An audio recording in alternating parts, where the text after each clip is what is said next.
You know, some places in this great state are so special they can't be matched. Places that everyone should visit. We call them Texas treasures. Hello, this is Mike. Yeah. Where are they? And what do they look like? I'll be right over. I'm gonna go. I'll be back in about 30 minutes. Okay. See you later. It's springtime in the rolling hills of Washington County, where bumpy back roads offer some of the prettiest country you'll ever lay eyes on. But Mike Shoup just can't seem to relax and enjoy the view. Oh, yes. Oh, no. Well, maybe. I'm thinking that they leveled this house and that everything is gone, bulldozed away. Wait a second. Nope, it's here. This is it.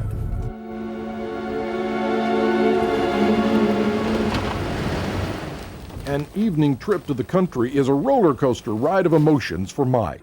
But he really can't complain. Mike knows it's all part of a day in the life of a rose rustler. It's amazing.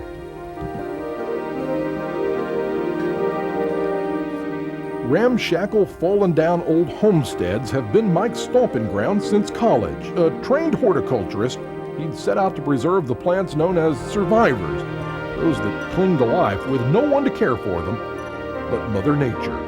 And then there's, I think, some iris or some daylilies or something back there too that were once planted. And a patch of poison ivy. Blackberries. There's a rose right there, see it? There, hidden among the briars and the brambles, is a flash of color. A rose bush lovingly planted years ago and long forgotten, somehow lives on. And I can get cuttings, see, from right here. Mike has dedicated his life to the search and rescue of antique roses. Now, these aren't your fancy flower shop roses, because while those may look real pretty, well, the modern day roses just don't seem to smell the way they used to. For one reason or another, they stopped breeding honest-to-goodness antique roses just after the Civil War. If not for the efforts of a tireless few, the old garden rose would have withered on the vine. Hi, Mrs. Meyer. How are you doing? Good to see you. How you doing? Now, where are those roses? Right that way. Teresa Meyer is no horticulturist, she's no botanist, she's not even a bona fide plant expert. But in her 83 years on this earth, Teresa Meyer has learned a thing or two about roses. This looks like a little rose that we call Louis Philippe. And it's an old rose that dates back to when Texas was a republic, back in the 1840s and 50s.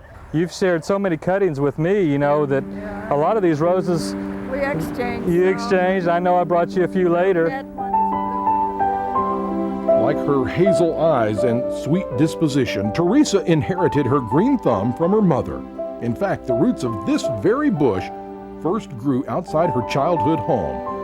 A lot has changed since then, and yet, on some special spring days, a gentle breeze will carry the sweet aroma of the rose, and with it the memories of being a little girl. I think we're one of the best kept secrets in Texas. For Mike, 15 years of cutting collection, research, and replanting have blossomed into a business. The Antique Rose Emporium is tucked away in the tiny community of Independence. It's one of those towns most folks just speed through on the way to someplace else. But now there's a reason to stop and smell the roses. It's a beautiful rose, real fragrant. Oh, smell. And My the- knees buckle. The white, and so this is what we wanted. We wanted to create a garden setting where we could use these in many different forms, from the water garden to the herb garden to this beautiful cottage garden. All these are opportunities to show how useful this rose, these old garden roses are. And so that was our palette, and the rose was more or less the paintbrush.